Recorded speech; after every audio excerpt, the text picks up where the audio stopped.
Hello, glad you can join as we look at God's holy word. Now, this sermon focuses on Mark chapter 7 and Jesus' conversation with the Pharisees about what makes a person truly clean or unclean. And this day we look at personal conduct, how we should be, and what's in our hearts informs what we do.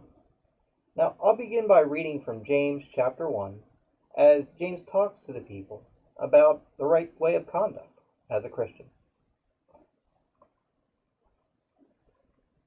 Every good and perfect gift is from above, coming down from the Father of the heavenly lights, who does not change like the shifting shadows.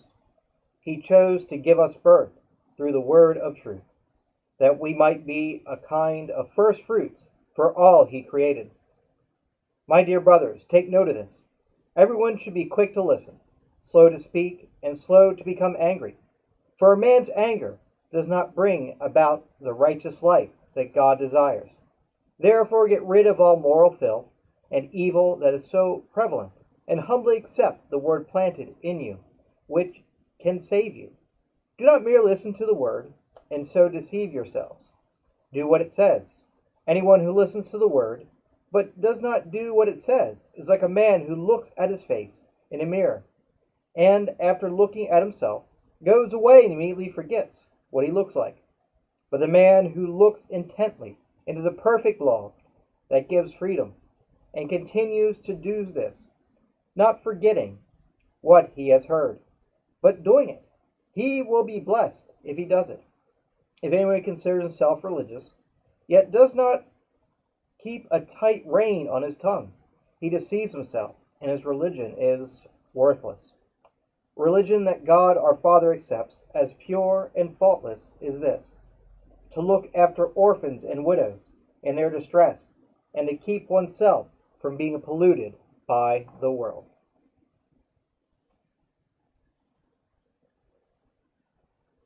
Now, when the Pharisees and some of the scribes, who had come from Jerusalem, gathered around him, they noticed that some of his disciples were eating with defiled hands, that is, without washing them. For the Pharisees and all the Jews do not eat unless they thoroughly wash their hands, thus observing the tradition of the elders. And they do not eat anything from the market unless they washed it. And there are also many other traditions that they observe, the washing of cups, pots, and bronze kettles. So the Pharisees and the scribes asked him, "Why do your disciples not live according to the tradition of the elders, but eat with defiled hands?" He said to them, "Isaiah prophesies rightly about you hypocrites, as is written, 'This people honors me with their lips, but their hearts are far from me.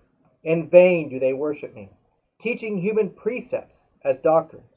You abandon the commandment of God and hold to human tradition.'" Then Jesus said to them, "You have a fine way of rejecting the commandment of God in order to keep your tradition. For Moses said, 'Honor your father and your mother,' and whoever speaks evil of father or mother must surely die. But you say that if anyone tells father or mother, 'Whatever support you might have from me is Cobain,' that is, an offering to God, then you no longer permit doing anything for a father or mother, thus making void the word of God through your tradition that you have handed on. And you do many things like this." Then Jesus called the crowd again and said to them, "Listen to me, all of you, and understand. There is nothing outside a person that by going in can defile, but the things that come out are what defile." When he had left the crowd and entered the house, his disciples asked him about the parable. He said to them, "Then do you also fail to understand?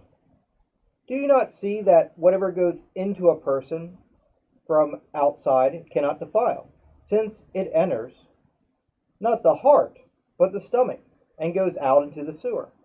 Thus he declared all foods clean. And he said, "It is what comes out of a person that defiles. For it is from within, from the human heart, that evil intentions come: fornication, theft, murder, adultery, avarice, wickedness, deceit, licentiousness, envy, slander, pride, folly. All these evil things come from within, and they defile a person. Here ends the Gospel reading. Are your hands clean? When's the last time you washed them? And did you wash them using the proper method that I'm sure you've heard many, many times over? Making sure you time it just right. Now, of course, back when the pandemic started, there was all kinds of questions about COVID-19. And one of the questions was how long it stayed alive on surfaces, how long it stayed alive on somebody's skin, how long it stayed alive on metal or plastic or wood. There's all kinds of unknowns. So, of course, the mantra that we kept hearing is wash your hands. Wash your hands. Make sure to wash them the correct amount of time. Make sure to do the correct way. Like this sign here, that's something that is hung up in bathrooms. You have that proper method. And, of course, to time it right, there's all kinds of tricks that we're told. All kinds of ways so you can figure out your wash your hands correct time, like sing the ABC song, A, B, C, D, E, F, G. And, of course, there was the sing the happy birthday song, or also another method I heard, say the Lord's Prayer twice. Do that next time you get tired of singing the ABC song while washing your hands. Now, of course, it wasn't just during the pandemic we heard about washing our hands and how important it is. Probably from little on up you heard, wash your hands. Get rid of that dirt and germs. The dirt and germs, of course, they can get anywhere or, make you or another person sick. That's what we know about hand washing. Now, of course, what you know about hand washing, what I just kind of talked about, and what you've been told from little on up. Take everything you know about how important it is to wash your hands. Take everything you know about germs and how they work. Take all that you know and forget about it. Just completely forget about it when you look at the gospel lesson today. Because the washing of hands, the whole kind of controversy that Jesus and the Pharisees have, it's not about the cleanliness that we know with dirt and germs. No, it's about following tradition, doing the right thing in the eyes of man. Now, the traditions of the Pharisees were many. They had all kinds of ideas what a person should and shouldn't do, and often they kind of started out these traditions based on looking to God. But ultimately, these traditions, they became more about doing the same thing over and over again, following the will of man and forgetting about devotion to God. Now, traditions, of course, can be good or bad. Traditions, of course, they surround us. There's things that we do every year or every few months, or just things that we always do. And they're around us in our society in so many ways. Like, think of the traditions that you do. Things you do every year, the same thing over and over again is part of tradition. I mean, there are a lot in our society. Like, take, for instance, do you grill on the 4th of July? That's a tradition for some, and something that's kind of pushed in our society. Go and have like a backyard barbecue, gather with people, just enjoy the fireworks. Tradition. Or, say, wearing green on St. Patrick's Day. That's another tradition that's around us. Now, in the church, we, of course, have all kinds of traditions that look to God. Like, say, for instance, paraments. Those are the colored cloths that go on the altar or on the lectern and pulpit, also decorate other parts of the church, and often they go for a certain time and season of year. Now, traditions, when they're used correctly, they're ways that remind us of something important. They're ways that kind of help us understand things that are good, and also they can connect us to God. Well, a problem is when traditions become something more than what they originally meant. When traditions become something that actually separates us from God. Because people will get hung up on traditions. They'll get so hung up, they'll be taken away from its original meaning. Or, even worse, become like with the Pharisees. The Pharisees that saw traditions and doing this ritual washing of hands and all these other rituals as more important than being a follower of God. And, of course, Jesus, he berates them for what they're doing. He says before all the Pharisees, he says to them, Isaiah prophesies rightly about you hypocrites. As is written, this people honors me with their lips, but their hearts are far from me. In vain do they worship me, teaching human precepts as doctrine. You abandon the commandment of God to hold on to human tradition. Now, Jesus here is quoting from Isaiah 29:13. And of course, it's all about people who take human understanding, human ideals, and putting them above the teachings of God, forgetting about why things are done correctly, and instead doing things for often keeping with the same group, or just doing what everybody else does, or kind of an appeasement. An appeasement that for people that want to look good. Often people do that, hold up tradition and certain rituals, because it just kind of creates this group cohesion, and whoever does it is in, whoever doesn't is out. The Pharisees were worried about what was on the outside, the things that somebody does with their rituals or the way they looked. They looked at people that, in a way that wasn't really right, is very superficial. You see, the heart of the matter today, of the gospel lesson, is what is in a person's heart. It's about following the will of God versus the will of man-made rules and tradition. It's about seeking God through our practices versus seeking human approval through our traditions. It's about really being a follower of God in your heart versus being a follower of the wrong ways in this life in a person's heart. We must look at ourselves. We must look at ourselves when we do things, when we have traditions that we do, and ask, are they something important that we should be following or not? Of course, we don't want to be like the Pharisees. We don't want to be like them, so stuck on traditions, that man-made traditions, that they forget about God, that those become more important than following the Lord. Now, of course, we have to ask, how do we know if our traditions and rituals are about following God or man? How do we not be like the Pharisees, who are so stuck up on their own group and what they defined as good or bad, clean or unclean? Well, first, we must examine if what we do is in devotion to God or for the right reason. We have to, second, look and see, is this rule or ritual that we do, is it something God-focused or God has commanded, or is it something that people have commanded? Yes, we look and see if a tradition is really helpful for us as Christians, or not. We seek to have that focus on God. We seek to have a focus of any tradition being correct in the eyes of the Lord. As followers of Jesus, we follow the directives of God. That is what is important. His laws, the ways that he teaches, that is what's truly important. And, of course, gets to the heart of the matter. Because what is within is what's truly important. And Jesus speaks that this day. He speaks it as so important for people to understand. What makes a person good or bad? It has to do from what is within. That is why Jesus says to the people, listen to me, all of you, and understand. There is nothing outside a person that by going in can defile. But the things that come out are what defile. It's what is on the inside that counts. It's not a matter of doing a certain ritual or looking a certain way. It's about what's in a person's heart. That's what makes them truly good or bad. It's a very different viewpoint from the Pharisees and, of course, other people who have a very superficial outlook on life.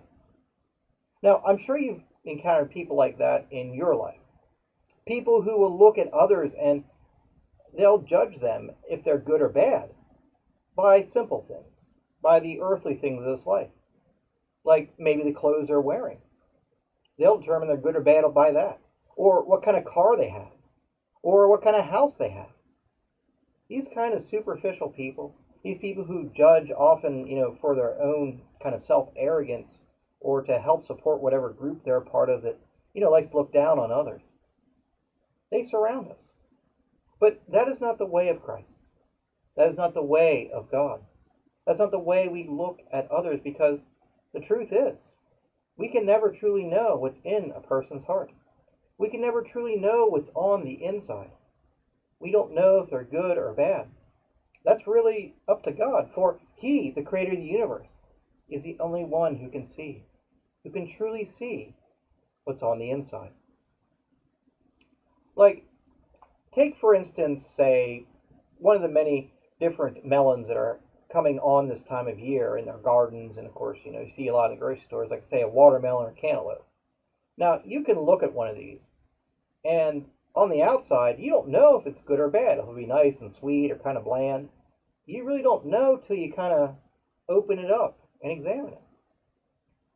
Only God can do that with the human heart. Those outside rituals that a person does, or maybe not do, the things that somebody might be kind of superficial, you can only just see with your eyes. You don't know if they're good or bad. So it is utterly up to God, truly up to God to know that reality of a person. For as Jesus says, the reality of a person is within their heart.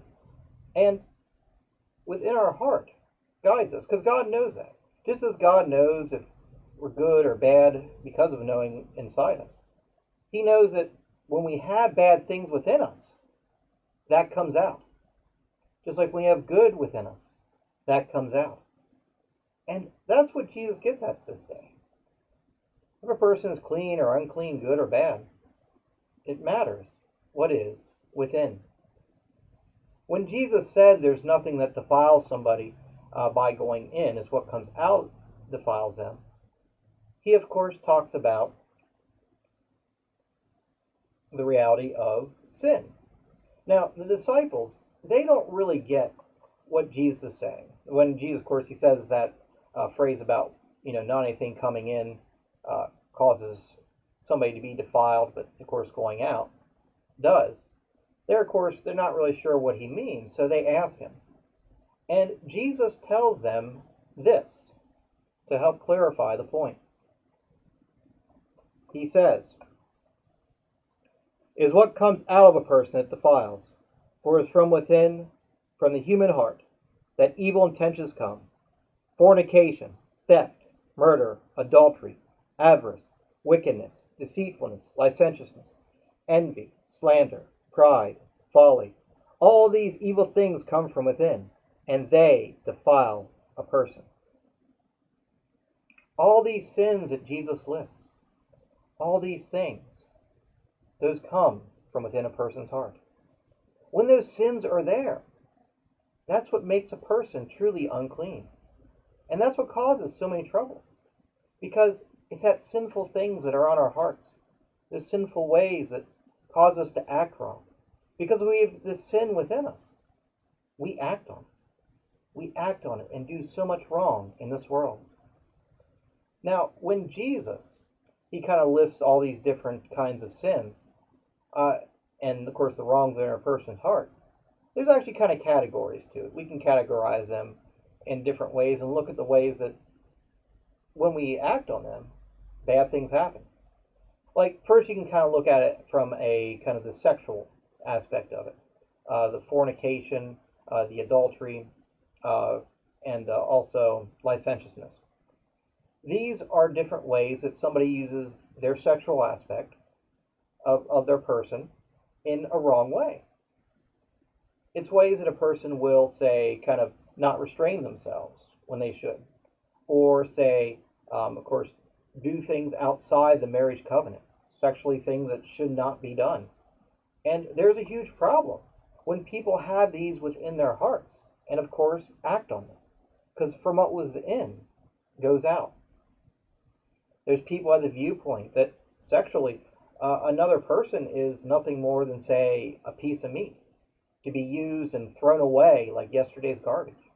Or, of course, you can see in the world with the appalling amount of divorces caused by adultery. when people act on the sin that is from within, so much bad happens.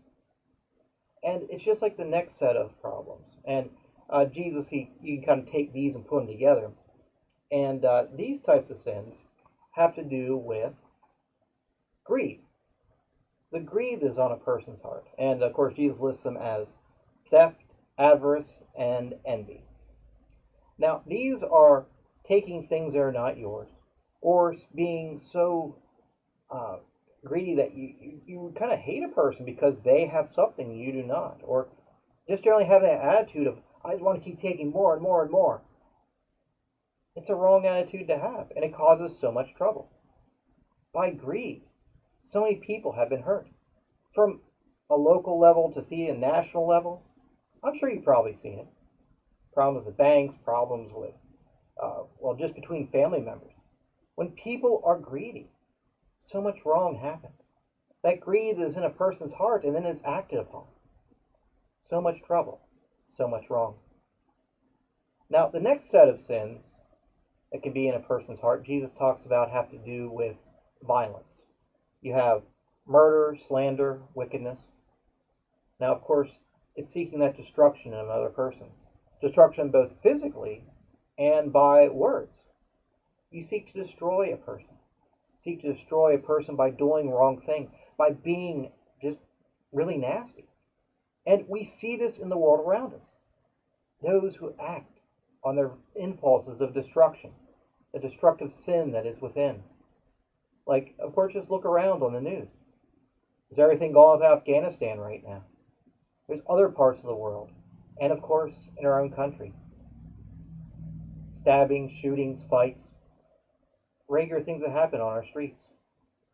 So much violence, so much wrong, because people follow that sinful urge to be destructive.